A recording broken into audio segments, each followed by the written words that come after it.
Of Cambodia's rich culture lie stories that no one should have to tell.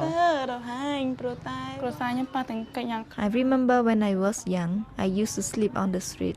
Stories of rape, slavery, and lost innocence. When I was 5 years old, I started to work to support my family.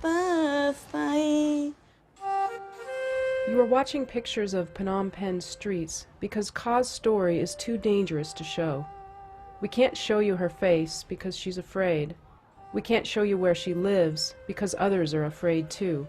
And we can't show you the places where she spent 4.5 years in a personal hell because it would be too dangerous to take our cameras in.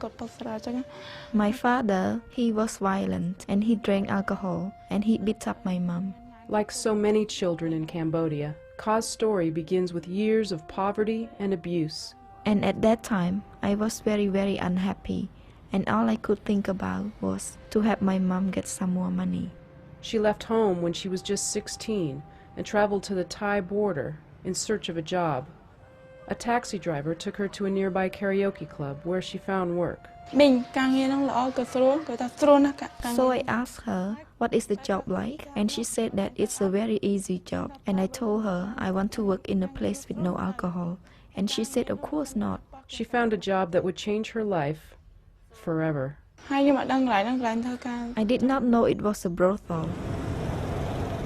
Over the next 4.5 years, Ka would be forced to have sex with as many as 10 men in one day.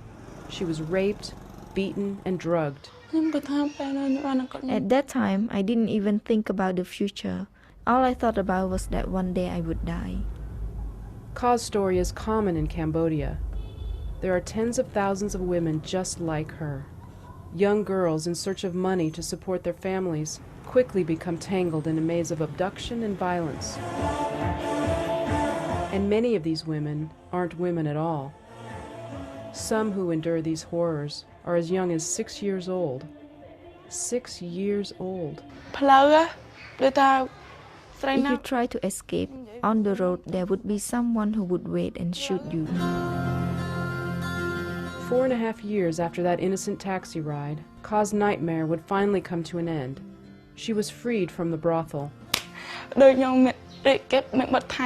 was very, very happy. I could only see the sunlight, but I could never see the sun itself.